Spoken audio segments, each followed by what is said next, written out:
तो हम लोग जो आज पढ़ने वाले हैं, आप लोगों को पढ़ाने वाला हूँ मैं, उसका नाम है कार्बन एंड इट्स कंपाउंड। ठीक है, चैप्टर का नाम है कार्बन एंड इट्स कंपाउंड। ठीक है, इस कार्बन जो है, कार्बन आप जानते हो कि एक एलिमेंट है। क्या है? एक एलिमेंट है। ठीक है, और कंपाउंड आप क्लास 9 में पढ़ चुके होंगे। कंपाउंड क्या होता है? The group of atom, the group of atom of different element. ठीक है, डिफरेंट एलिमेंट यानी जो कंपाउंड क्या है? ग्रुप ऑफ एटम है। कई सारे एटम का क्या है? ग्रुप है। जब कई सारे एटम एक केमिकली बॉन्ड द्वारा आपस में ग्रुप बना लेते हैं। ठीक है, लेकिन वो जो एटम होना चाहिए वो क्या एक ही टाइप के एलिमेंट के होने चाहिए? नहीं, डिफरेंट डिफरेंट एलिमेंट के एटम होना चाहिए। जैसे मैं बात करूँ, अगर बहुत बेसिक चीज है, जैसे मान लो कि H2O है। ठीक है, तो H2O में देखो इसमें 3 एटम है, एक ऑक्सीजन एटम और 2 हाइड्रोजन एटम। यानी ये क्या है? Group of atom. ग्रुप जानी सी बात है, एक से ज्यादा एटम होगा तो ग्रुप ऑफ एटम कहलाएगा। लेकिन यहाँ पे जो एटम है ऑक्सीजन और हाइड्रोजन, 2 हाइड्रोजन एटम है और एक ऑक्सीजन एटम है। तो एक देखिए, ये वाला एटम और ये वाला एटम, ये दोनों क्या है? अलग अलग एलिमेंट के, यानी group of atom of different element. यानी जो एटम होना चाहिए वह डिफरेंट एलिमेंट के होने चाहिए। अगर डिफरेंट एलिमेंट के नहीं है तो कंपाउंड नहीं कहलाएगा। जैसे मान लो H2O है, तो H2O में क्या है? यहाँ पे देख लो कि ये वाला हाइड्रोजन और ये वाला हाइड्रोजन दोनों क्या है? आपस में बने हुए हैं, ग्रुप ऑफ एटम बनाए हुए हैं। लेकिन ये दोनों के दोनों एटम एक ही एलिमेंट के हैं। कौन सा एलिमेंट? हाइड्रोजन का एलिमेंट। तो यहाँ पे केवल एक टाइप के एलिमेंट, मतलब केवल एक ही एलिमेंट के एटम है, इसलिए यह कंपाउंड नहीं कहलाएगा। तो क्या कहलाएगा? मॉलिक्यूल कहलाएगा। क्या कहलाएगा? मॉलिक्यूल। मॉलिक्यूल क्या होता है? Molecule is group of atom of different और सेम। यानी मॉलिक्यूल क्या है? ग्रुप ऑफ एटम है, लेकिन जो एटम होना चाहिए वह सेम एलिमेंट के भी हो सकते हैं और डिफरेंट एलिमेंट के भी हो सकते हैं। तो यहाँ पे एक आपका क्या कहलाएगा? मॉलिक्यूल कहलाएगा। तो इस हिसाब से देखो, ये तो कंपाउंड है। क्या है? कंपाउंड है। लेकिन आपसे कोई पूछे कि क्या ये वाला जो H2O मॉलिक्यूल है कि नहीं है? मॉलिक्यूल बिल्कुल है, क्योंकि इसके डिफिनीशन में है कि group of atom of different और सेम एलिमेंट। यानी जो आपका यहाँ पे एटम होना चाहिए वह सेम एलिमेंट की भी हो सकते हैं, डिफरेंट एलिमेंट की। यहाँ पे डिफरेंट एलिमेंट के हैं, कोई दिक्कत नहीं, मॉलिक्यूल तो कहलाएगा। ये मॉलिक्यूल भी है। क्या है? मॉलिक्यूल भी है और कंपाउंड भी है। लेकिन H2O की बात करूं तो ये मॉलिक्यूल तो है लेकिन कंपाउंड नहीं है। ऐसे तरीके से मैं CH4 की बात करूंगा तो ये आपका क्या हो गया? कंपाउंड हो गया, क्योंकि डिफरेंट एलिमेंट के हैं। NH4Cl की बात करो, NaCl की बात करो, NH3 की बात करो, CO2 की बात करो, ऐसे तो मैं लाखों कंपाउंड का नाम लिख सकता हूँ। तो सबके सब क्या है? कंपाउंड। और मॉलिक्यूल भी है, क्योंकि ये भी ग्रुप ऑफ एटम है और डिफरेंट एलिमेंट हो सकते हैं, सेम एलिमेंट हो सकते हैं। यानी मैं एक सिंपल तरीका बताऊं कि जैसे अगर मैं मान लो कि मैं इस तरीके से करता हूँ, इस तरीके से मैं रिप्रेजेंट करता हूँ एक ग्राफ। ठीक है, तो ये जो छोटा वाला हिस्सा है ना, ये छोटा वाला हिस्सा आपका क्या है? कंपाउंड है। क्या है? कंपाउंड। और जो बड़ा वाला हिस्सा है यह क्या है? आपका मॉलिक्यूल। यानी देखो, इस बड़े वाले हिस्से में छोटा वाला हिस्सा आ रहा है। यानी सारे के सारे जितने भी कंपाउंड होते हैं सबके सब मॉलिक्यूल होते हैं, क्योंकि इसी के अंदर है। सारे के सारे कंपाउंड मॉलिक्यूल होते हैं, लेकिन सारे के सारे मॉलिक्यूल कंपाउंड होंगे नहीं होंगे। क्यों? क्योंकि यहाँ पे अगर मैं इस वाले पोर्शन की बात करूँ, इस वाला जो एरिया में आ रहा है, यहाँ पे जो आपके मॉलिक्यूल होंगे ये कंपाउंड तो नहीं है ना, क्योंकि कंपाउंड से बाहर है। यानी सारे all compound are molecule, but rivers are not true. But rivers are not true. क्या समझे? ये देखो, सारे जितने भी कंपाउंड होते हैं सबके सब मॉलिक्यूल होते हैं, लेकिन सारे लेकिन रिवर्स इज नॉट ट्रू, यानी इसका उल्टा कर दोगे, यानी सारे मॉलिक्यूल कंपाउंड नहीं होते हैं। ठीक है, तो हम यही चैप्टर में पढ़ने वाले कार्बन कंपाउंड। कार्बन क्या होता है? एक एलिमेंट होता है। ठीक है, आप जानते हो कि पूरे पीरियोडिक टेबल में कितने एलिमेंट हैं? 118 है, यानी 118 एलिमेंट है। ठीक है, तो टोटल एलिमेंट की बात करूं तो टोटल एलिमेंट है आप हमारे पास कितने? 118 एलिमेंट, जिसमें नाम लूंगा तो बहुत सारे नाम हैं। Hydrogen, oxygen, nitrogen, phosphorus, sulphur, chlorine, chlorine, sodium, potassium, lithium, hydrogen, calcium, phosphorus, sorry strontium, barium, radium, कितने बताऊं मैं? ऐसे तो 118 है, तो सब आप लोगों ने अच्छी तरीके से देखा होगा। दिक्कत इस बात की है कि जो चैप्टर है ना आपके क्लास 10th में, इस क्लास 10th में कार्बन एंड इस कंपाउंड है, यानी कार्बन है और कार्बन के जो कंपाउंड हैं उनके बारे में हमको पढ़ना है। दिक्कत इस बात की है कि 118 एलिमेंट में से केवल एक एलिमेंट कार्बन, एक एलिमेंट कार्बन। अब जरा सोचो बच्चे, कितने? 117 एलिमेंट। 117 एलिमेंट को छोड़ करके कार्बन को ही क्यों पढ़ा जा रहा है? कार्बन को ही क्यों पढ़ा जा रहा है भाई? जादी सी बात है, कार्बन में कुछ स्पेशल क्वालिटी होगी जो सभी में नहीं पाई जाती, इसलिए कार्बन को एक ऐसी वो जो उसके पास प्रॉपर्टी है ना, उसको इस तरीके से फेमस या इस तरीके से उसकी प्रॉपर्टी जो होती है इतना इंपॉर्टेंस हो जाती है कि उसको पढ़ना हमारे लिए बहुत जरूरी हो जाता है। बाकी 117 एलिमेंट में जो बात है वो है कार्बन में कुछ स्पेशल बात होगी, तभी सबको छोड़ करके यही पढ़ रहे हैं आप लोग। देखो, कार्बन एक बहुत अपने आप में इंटरेस्टिंग एलिमेंट है। ठीक है, कार्बन अपने आप में क्या है? बहुत इंटरेस्टिंग एलिमेंट है। कार्बन की मैं बात करूँ ना तो कार्बन इसलिए ज़्यादा इंपॉर्टेंस है क्योंकि आपकी जो बॉडी बनी है उस बॉडी में आपका जो है आपकी बॉडी जानते हो किन चीज़ से? सेल से मिलकर बनी हुई है। सेल, ठीक है, सेल से मिलकर टिश्यू बनते हैं, टिश्यू से मिलकर के आपके नर्वस बनते हैं, नर्व बनते हैं, धमनियाँ बनती हैं, उसके बाद फिर हमारी प्रोटीन, जो भी आपकी प्रोटीन है, मसल्स बनते हैं, सारी चीज़ें जो भी हम फूड लेते हैं। आपके जो प्लांट है, प्लांट जो सेलुलोज से, प्लांट का जो तना होता है सेलुलोज से मिलकर बना होता है, फूड सुक्रोज, ग्लूकोज से मिलकर बना होता है। तो आपके प्लांट हो गए या आप हो गए, दोनों लोग कार्बन, मोस्टली कार्बन ही आपके शरीर में है।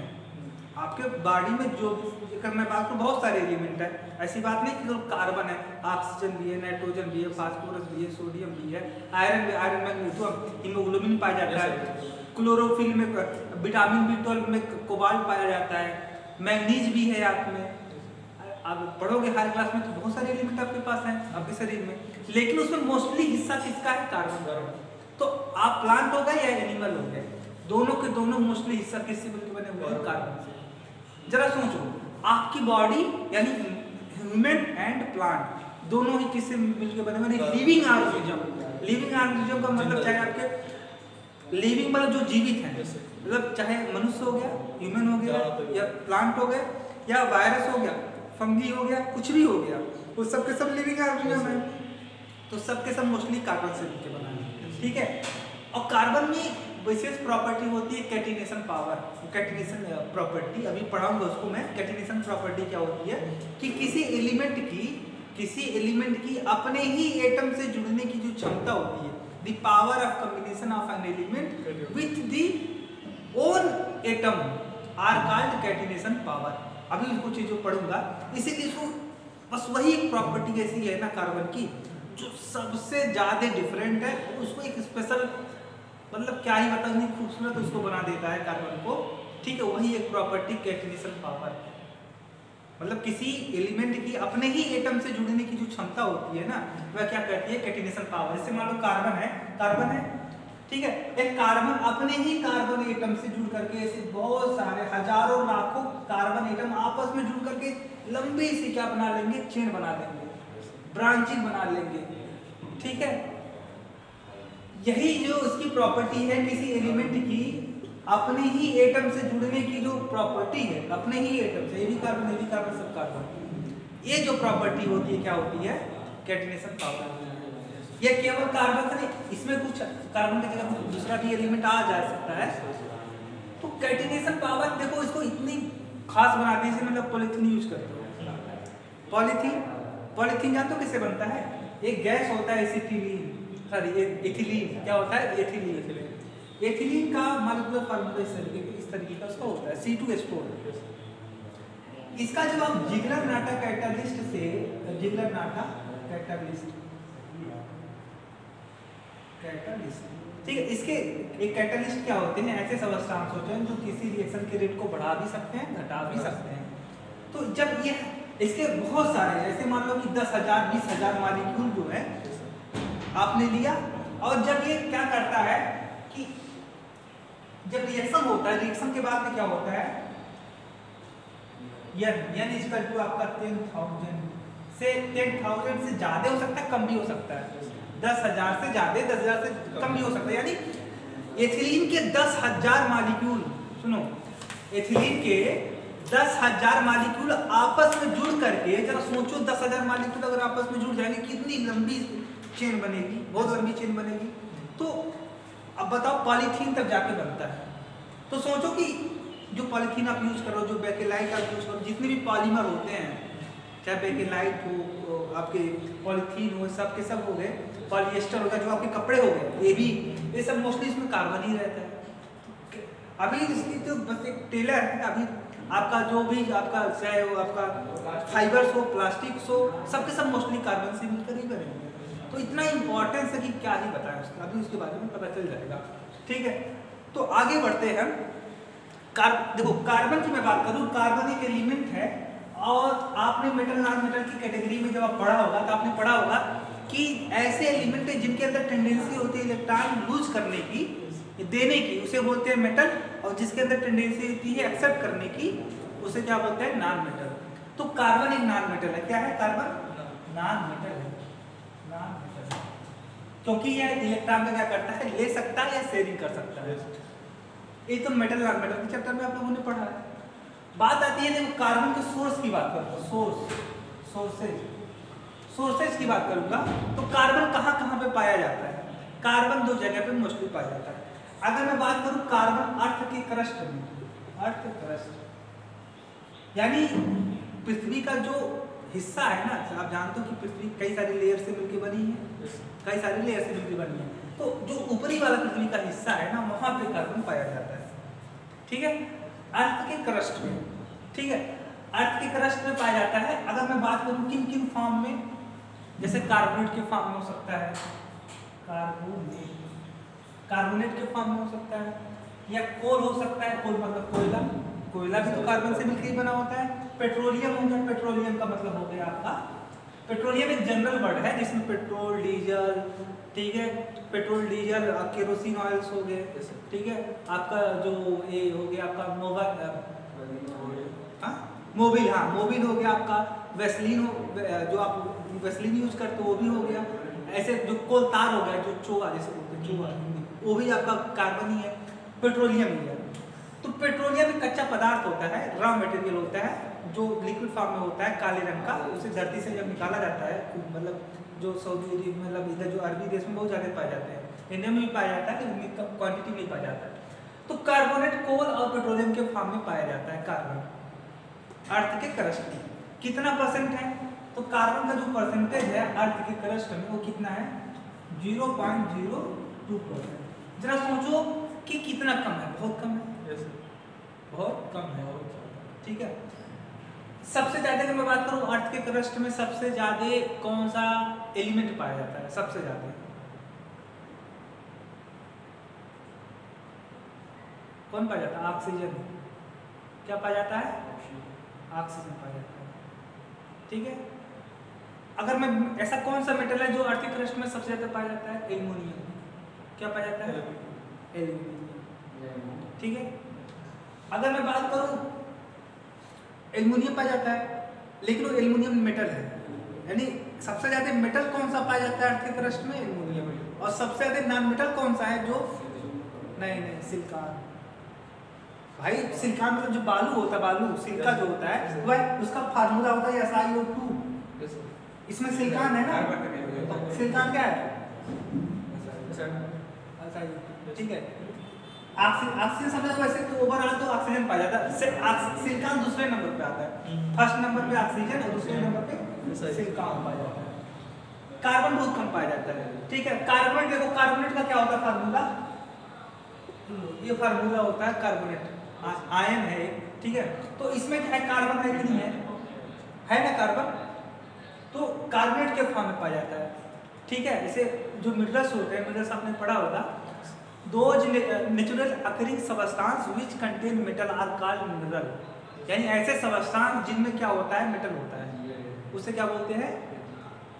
इसे मैग्नेटाइट की बात करूँ, मैग्नेटाइट की बात करूँ या फिर यह क्या है आपका एक टाइप का मिनरल्स है।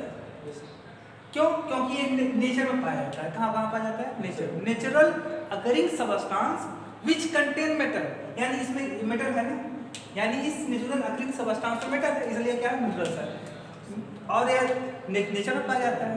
और फिर ओर्स का भी आपने डिफिनेशन जानते होंगे आप, ठीक है। तो कार्बोनेट के फॉर्म में पाया जाता है, यानी कार्बन अकेले नहीं पाया जाता, कार्बन ऑक्सीजन के साथ में पाया जाता है, लेकिन है ना उसमें कार्बन। अगर मैं बात करूं एटमॉस्फेयर में, बात करूं एटमॉस्फेयर में, अगर मैं एटमॉस्फेयर की बात करूं, एटमॉस्फेयर की बात करूं, यानी जो वायुमंडल है आपका, ठीक है, उसमें कार्बन पाया जाता है। कौन किस किस फॉर्म में पाया जाता है? जैसे आपका CO2 गैस जानते हो भाई, जो भी जलाते हो आप, सबके सब CO2 बनता है। जो भी चीज़ आप कंबसन कराते हो, बर्निंग कराते हो, जैसे एक मार्कर है, मार्कर को जलाओगे, अगर इसमें कार्बन है तो CO2 बनेगा। वैसे आप प्लांट और चाहे मनुष्य को जलाओगे, ह्यूमन को जलाओगे या प्लांट को जलाओगे, उसमें मोस्टली कार्बन है, तो क्या बनेगा? CO2 बनेगा। और उसी CO2 को फिर आपका फोटोसिंथेसिस में यूज होकर के ग्लूकोज, ये सारी चीज़ें बन जाती हैं, उससे ऑक्सीजन डेवलप होता है। भाई फोटोसिंथेसिस में ऑक्सीजन डेवलप होता है ना, फोटोसिंथेसिस CO2 + H2O। एटमॉस्फेयर में जो CO2 है, और एटमॉस्फेयर में वाटर का वेपर भी प्रेजेंट है, यानी वाटर भी प्रेजेंट है। और एक क्लोरोफिल के प्रेजेंस में क्या होता है, सनलाइट के प्रेजेंस में, क्लोरोफिल सनलाइट के प्रेजेंस में ये बन जाता है ग्लूकोज C12H22 और प्लस O2 बन जाता है, ठीक है। ऑक्सीजन रिलीज हो जाता है, तो CO2 भी आपके एटमॉस्फेयर में प्रेजेंट है। और मीथेन गैस भी होता है, ETC, और भी सारे गैसेज हैं, लेकिन मोस्टली यही सब पाए जाते हैं, CO2 और मीथेन, ठीक है। तो यहाँ पे भी कार्बन है, यहाँ पर भी कार्बन है ना कार्बन, तो यहाँ पे एटमॉस्फेयर में भी कार्बन पाया जाता है।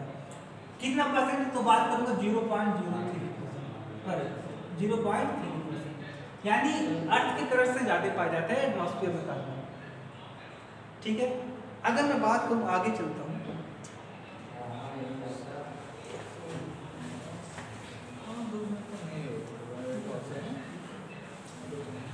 देखो अब बात करता हूं मैं, देखो मैं पहले सोर्सेस की बात कर लिया। सोर्स मतलब कार्बन कहाँ कहाँ पर पाया जाता है, ठीक है। एक बात और याद रखना, ऑर्गेनिक कंपाउंड, ऑर्गेनिक कंपाउंड क्या होते हैं?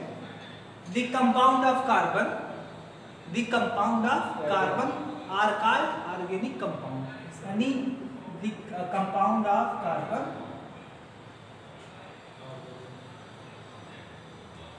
आर कॉल्ड ऑर्गेनिक कंपाउंड, यानी कार्बन के कंपाउंड को क्या बोलते हैं? ऑर्गेनिक कंपाउंड बोलते हैं। जिसमें मैं बात करूं CH4, तो क्या यह है ऑर्गेनिक कंपाउंड है?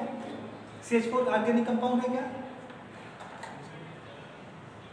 हाँ बता, CH4 यानी इसका नाम मीथेन है, गैस है, क्या यह ऑर्गेनिक कंपाउंड है? क्यों ऑर्गेनिक? क्या बताऊं, द कंपाउंड ऑफ कार्बन, यानी कार्बन के जो कंपाउंड होते हैं उसे क्या बोलते हैं? Organic compound. तो ये कार्बन का ही तो कंपाउंड है, कार्बन है ना इसमें, कार्बन का कंपाउंड है, तो ऑर्गेनिक कंपाउंड नहीं हुआ। ऐसे मैं बात करूं मीथेन की, यहाँ क्या ऑर्गेनिक कंपाउंड है? क्या है? क्या है? ये ऑर्गेनिक कंपाउंड नहीं है, कार्बन है ना भाई, compound of carbon organic compound है। अगर मैं इसकी बात करूं तो एस्टिक एसिड, बताओ यह क्या ऑर्गेनिक कंपाउंड है? क्या नहीं है? अरे भाई हम तो नहीं बोले कि प्योरली कार्बन इसमें सब कुछ होगा, मैं तो कंपाउंड ऑफ कार्बन, यानी कार्बन है ना इसमें, ये भी तो ऑर्गेनिक कंपाउंड हो गया, ठीक है। तो यहाँ पे क्या हुआ, कंपाउंड ऑफ कार्बन। बाद में पता चलेगा कि भाई इसमें कुछ और भी कंडीशन होते हैं, केवल कार्बन देख करके मैं सोच लेना कि वो ऑर्गेनिक कंपाउंड हो, अभी मैं उसको नहीं बता सकता क्योंकि कंफ्यूजन हो जाएगा। ठीक है, अब आगे चलते हैं। देखिए मैं कार्बन की बात करूं, कार्बन एक एलिमेंट है जिसका एटॉमिक नंबर कितना होता है 6। अगर इलेक्ट्रॉनिक कॉन्फ़िगरेशन करोगे तो क्या आएगा 2 इलेक्ट्रॉनिक कॉन्फ़िगरेशन आता है ना 2 4 आता है। अब बात आती है ऑक्टेट रूल की। ऑक्टेट रूल एक रूल होता है, ऑक्टेट रूल, जो कहता है कि हर एक एलिमेंट चाहता है कैसा बनना, नोबेल गैस जैसा बनना चाहता है। नोबेल गैस कौन कौन से गैस होते हैं, मतलब बताना कि नोबेल गैस में कौन कौन से एलिमेंट आते हैं। Helium, neon, argon, krypton, xenon, radon. ठीक है, ये आपके ग्रुप नंबर 18। आप जानते हो कि जो आपका पीरियोडिक टेबल है, पीरियोडिक टेबल को 7 पीरियड, पीरियड का मतलब हॉरिजॉन्टल लाइन, 7 पीरियड 1 2 3 4 5 6 7 पीरियड और 18 ग्रुप में, ग्रुप का मतलब होता है वर्टिकल लाइन, इस तरीके से बांटा गया। तो सबसे लास्ट वाले में जब यहाँ से मान लो कि यहाँ से अगर पीरियोडिक टेबल ड्रा किया जाएगा तो जो सबसे लास्ट वाला होगा ना ग्रुप नंबर 18 है, और उसी में इस ग्रुप नंबर 18 में कुछ एलिमेंट प्रेजेंट हैं जिसको बोलते हैं नोबेल गैस या आइडियल गैसेस। ठीक है, इसका एटॉमिक नंबर 2 होता है, इसका 10 होता है, इसका 18 होता है, इसका कितना होता है 36 होता है, और इसका कितना होता है 54 होता है, और इसका 86 होता है। तो देखो हर एक एलिमेंट कैसा बनना चाहता है, नोबेल गैस जैसा। क्यों? क्योंकि नोबेल गैस होते हैं स्टेबल। क्या होते हैं स्टेबल? का मतलब जैसे अगर मैं स्टेबल कब कह रहा हूँ, मैं स्टेबल तब कह रहा हूँ जब मैं समय के साथ में अपने आप में चेंजिंग न करूँ, तभी तो स्टेबल हूँ। हाँ, जहाँ पे है वह जैसा है वैसा ही रहना चाहता है, वो अपने आप में चेंजिंग नहीं करना चाहता है। या क्यों? क्योंकि ये रिएक्टिव नहीं होते। क्या नहीं होते? रिएक्टिव, यानी किसी से रिएक्शन नहीं करते हैं। जब ये रिएक्शन किसी से करेगा ही नहीं तो उसके अंदर चेंजिंग नहीं होगी। देखो भाई, अगर या किसी के संपर्क में दूसरे एलिमेंट के संपर्क में आता है सारे एलिमेंट, ठीक है, तो रिएक्शन नहीं करते हैं, ना तो इलेक्ट्रॉन को देते हैं किसी को, ना तो लेते हैं। भाई कहते हैं भाई मैं जैसा हूँ खुश हूँ, क्योंकि मैं स्टेबल हूँ, मुझे किसी से कोई लेना देना नहीं है। और हर एक व्यक्ति, देखो आप किसी से मतलब रखोगे, गाड़ी चलाते दिक्कत होगा, कभी आपको कुछ देना पड़ेगा या आपको किसी से कुछ लेना पड़ेगा, लेकिन जो किसी से मतलब नहीं रखता वह खुश है। तो यह क्या है, रिएक्टिव नहीं होते हैं, नोबेल गैस है, अनरिएक्टिव होते हैं। इसके जैसा हर एक एलिमेंट कैसा बनना चाहता है, नोबेल गैस जैसा बनना चाहता है। अब बताओ कार्बन के नजदीक वाला कौन सा नोबेल गैस है? यही वाला तो है, यहाँ पे 6 है, यहाँ पे 10 है एटॉमिक नंबर। तो अब बताओ इसके अगर इलेक्ट्रॉनिक कॉन्फ़िगरेशन करोगे तो आएगा क्या, 2 8 आएगा। ऑक्टेट रूल कहता है कि हर एक एलिमेंट अपने वैलेंस सेल में, वैलेंस सेल का मतलब लास्ट वाले सेल में कितना इलेक्ट्रॉन रखना चाहता है, हाँ 8 रखना चाहता है। बहुत सही। क्यों? क्योंकि जितने भी नोबेल गैस होते हैं सबके वैलेंस सेल में कितने इलेक्ट्रॉन होते हैं, 8 इलेक्ट्रॉन होते हैं। कितने इलेक्ट्रॉन होते हैं, 8 इलेक्ट्रॉन होते हैं। ठीक है, तो कार्बन अब इसको 8 इलेक्ट्रॉन कंप्लीट करने के लिए, 8 इलेक्ट्रॉन कंप्लीट करने के लिए क्या करना पड़ेगा इसको,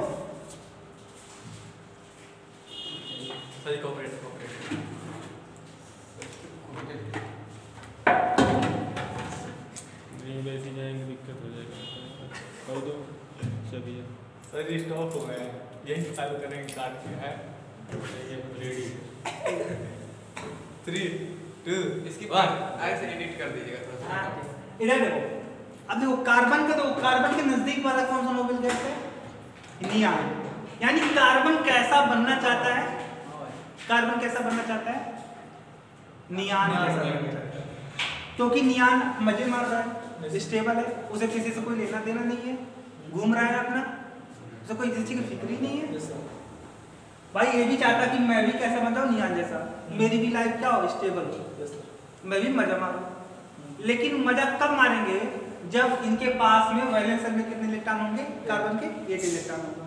भाई इसके पास में 4 ही है, तो इसके पास 3 रास्ते बच जाते हैं। या तो एक काम करे, या तो 4 इलेक्ट्रॉन दे दे, किसी को 4 इलेक्ट्रॉन बाहर निकाल देगा, तो बाहर निकाल देगा, उसको निकाल देगा बाहर, तो 2 बचेगा। ठीक है, और हीलियम का भी 2 होता है, ये भी स्टेबल होता है। हीलियम के पास भी 2 इलेक्ट्रॉन, इसके पास भी 2 इलेक्ट्रॉन। इसका जो फर्स्ट ऑर्बिट है वो कंप्लीटली फिल है, तो इसका भी फिल हो जाएगा। या तो 4 इलेक्ट्रॉन दे दो, या दूसरा क्या करे 4 इलेक्ट्रॉन किसी से ले ले, 4 से ले लेगा तो क्या बन जाएगा 2 बन जाएगा। हो गया, नियॉन जैसा बन गया। या एक काम और है, क्या है भाई, जब किसी से अगर न ले पाएगा, अगर सपोज नहीं दे पाता है, 4 इलेक्ट्रॉन नहीं दे पाता है, या 4 इलेक्ट्रॉन इसको कोई नहीं देता है, तो एक काम करे कि 4 इलेक्ट्रॉन्स का शेयरिंग कर ले। यस सर, शेयरिंग होता है। क्योंकि भाई 4 इलेक्ट्रॉन है, एक इलेक्ट्रॉन अगर शेयरिंग कर लेगा एक एटम के बीच में, तो 4 उधर से आ जाएंगे, 4 अपने पास है, हो जाएगा 8 हो जाएगा। ठीक है, तो लेकिन देखो 4 इलेक्ट्रॉन देना कार्बन के लिए पॉसिबल नहीं है। न तो 4 इलेक्ट्रॉन किसी को कार्बन दे पाएगा और न किसी से ले पाएगा, क्योंकि एनर्जेटिकली फेवरेबल नहीं होता है। ठीक है, एनर्जी चाहिए ना भाई, ऐसी थोड़ी है कि भाई कुछ एनर्जी खर्च करनी पड़ती है लेने या देने के लिए। तो कार्बन क्या करता है 4 इलेक्ट्रॉन में शेयरिंग कर लेता है। तो कार्बन की वैलेंसी कितनी होती है 4। कार्बन की वैलेंसी कितनी होती है टेट्रा वैलेंसी। टेट्रा का मतलब 4, टेट्रा का मतलब 4, यानी कार्बन की वैलेंसी कितनी होती है 4। वैलेंसी जानते हो ना, वैलेंसी क्या होती है, उसका मतलब जो है the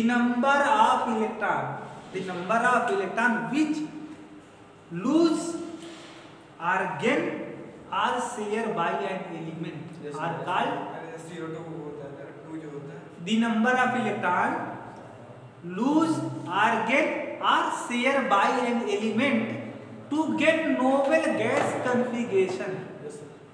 यानी किसी एलिमेंट द्वारा नोबेल गैस जैसा बनने के लिए जितने इलेक्ट्रॉन को लॉस करता है या गेन करता है, या तो किसी से शेयर करता है, उस नंबर ऑफ इलेक्ट्रॉन को क्या बोलते हैं वैलेंसी। तो कार्बन 4 इलेक्ट्रॉन का शेयरिंग कर रहा है ना, तो कार्बन की वैलेंसी कितनी हो गई 4 हो गई।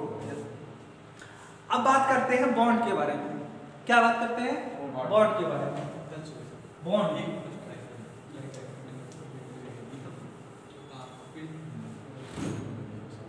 देखो, अगर मैं बॉन्ड की बात करूं, सुनो, अगर मैं बॉन्ड की बात करूं तो बॉन्ड क्या होता है, इधर देखो, बॉन्ड क्या होता है, bond is force of attraction, force of attraction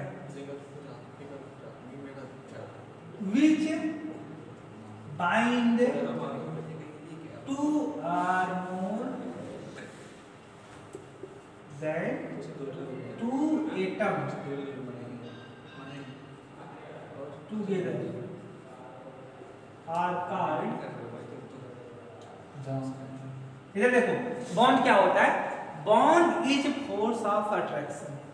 कुछ नहीं है, बॉन्ड क्या है, फोर्स ऑफ अट्रैक्शन, यानी एक बल है जो क्या करता है आकर्षण, मतलब दो आकर्षित करता है। ठीक है, काम क्या है बॉन्ड का, which bind 2 or more than, यानी जिसका काम क्या है कि 2 या 2 से ज्यादा एटम को आपस में बांध करके रखना।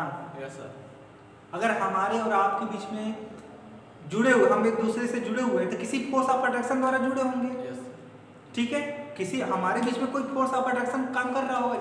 सपोज दैट अगर हम आपको ज्ञान दे रहे हैं, आप हमें क्या दे रहे हो, इनकम दे रहे हो, फाइनेंस दे रहे हो, तो हमारे बीच में पैसा जो है ना, या मतलब ऐसी नहीं है, और भी बहुत सारी चीज फैक्टर है। तो क्या है कि हमारे बीच में वो जो पैसा है, या मतलब जो फाइनेंस है, या जो आपको हमारा नॉलेज है, ये हमारे बीच में क्या कर रहा है, फोर्स ऑफ अट्रैक्शन का काम कर रहा है। हम एक दूसरे से बने हुए हैं ना, आप हमसे दूर जा सकते हैं ना हम आपसे दूर जा सकते हैं। तो कहीं पर भी अगर फोर्स ऑफ अट्रैक्शन काम कर रहा होगा तो कुछ ना कुछ जरूर लेन देन का काम हो रहा होगा, बिना लेन देन के कुछ नहीं होता है। ग्रेविटेशनल फोर्स भी लगता है, तो वहां पर भी एक पार्टिकल होता है ग्रेविटान। अगर मान लो हमारे और आपके बीच में अगर ग्रेविटेशनल फोर्स लग रहा है, ठीक है, तो वहां पे क्या हो रहा है, एक पार्टिकल्स होते हैं, हर मैटर के पास में होता है, क्या होता है ग्रेविटान। तो हमारी बॉडी से ग्रेविटान निकल के आप में जा रहे होंगे, और आपके बॉडी से ग्रेविटान निकल के हमारी बॉडी में आ रहा होगा, यानी हमारे और आपके बीच में एक पार्टिकल का एक्सचेंज हो रहा होगा, ग्रेविटान।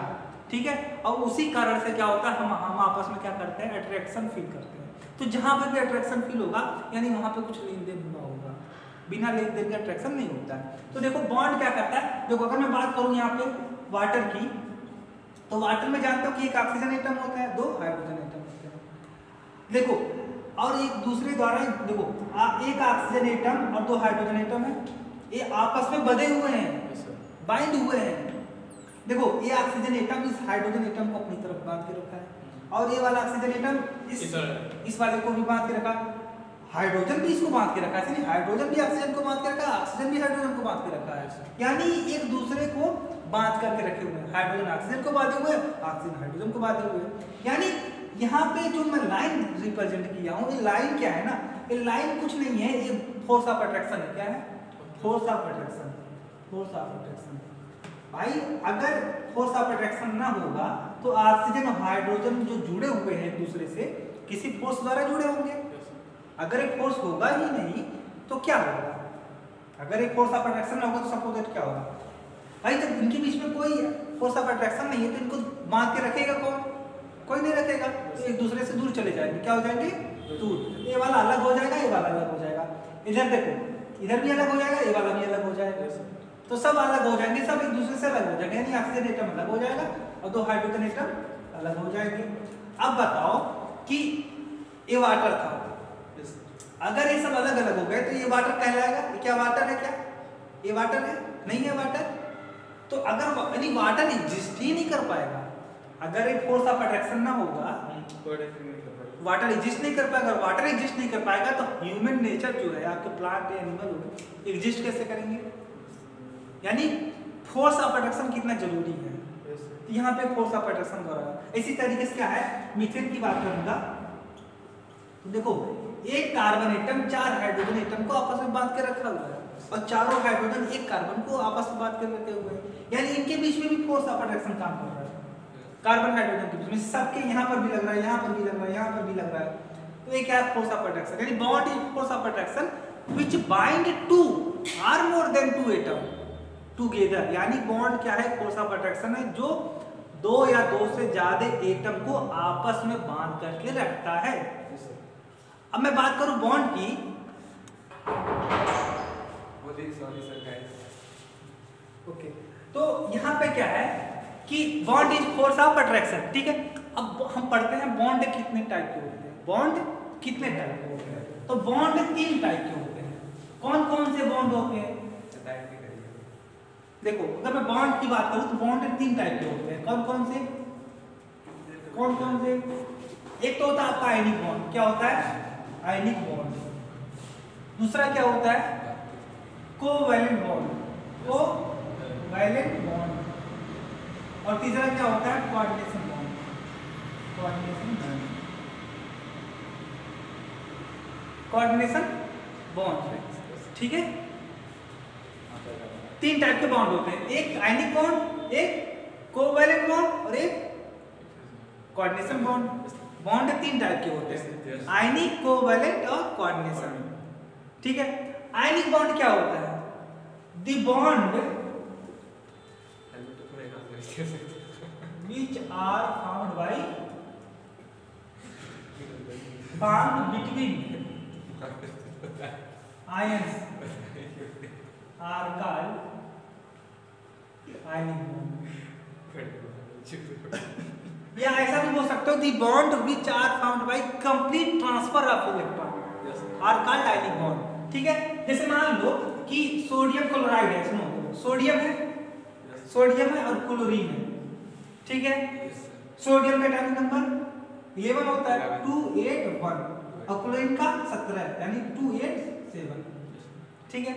अब देखो, नोबेल गैसेस को बनना अगर है तो अपने वैलेंस शेल में कितना करना पड़ेगा? 8 इलेक्ट्रॉन करना पड़ेगा, यानी 8 इलेक्ट्रॉन कंप्लीट करने के लिए इसके पास 1 इलेक्ट्रॉन एक्स्ट्रा अगले वाले में, तो 1 इलेक्ट्रॉन क्या कर दे? लॉस कर दे, तभी नोबेल जैसा बन पाएगा। तो 1 इलेक्ट्रॉन क्या करता है? लॉस कर देता है, ठीक है। और क्लोरीन भी चाहता है कि मेरे देखो, इसकी मेरे वैलेंस शेल में 7 इलेक्ट्रॉन, यानी सोडियम 1 इलेक्ट्रॉन देना चाहता है और क्लोरीन 1 इलेक्ट्रॉन लेना चाहता है। अब बताओ, देने वाले भी हैं और लेने वाले भी हैं, तो अगर दोनों मिल जाएंगे तो दोनों की बात बन जाएगी। जैसे ही मिले, सामने दिखा कि कोई 1 इलेक्ट्रॉन लेना चाह रहा है, तुरंत क्या कर देगा? बाहर निकाल देगा। तो सोडियम 1 इलेक्ट्रॉन क्या कर देगा? बाहर निकाल देता है, और जो इलेक्ट्रॉन बाहर निकालेगा इसको कौन एक्सेप्ट कर लेगा? क्लोरीन। तो देखो, जब सोडियम 1 इलेक्ट्रॉन दे देगा तो जानते हो कि इलेक्ट्रॉन पहले न्यूट्रल था, जब इलेक्ट्रॉन बाहर निकलेगा तो तो उसके ऊपर कैसा चार्ज आएगा? Positive charge. तो सोडियम के ऊपर कैसा आएगा? पॉजिटिव।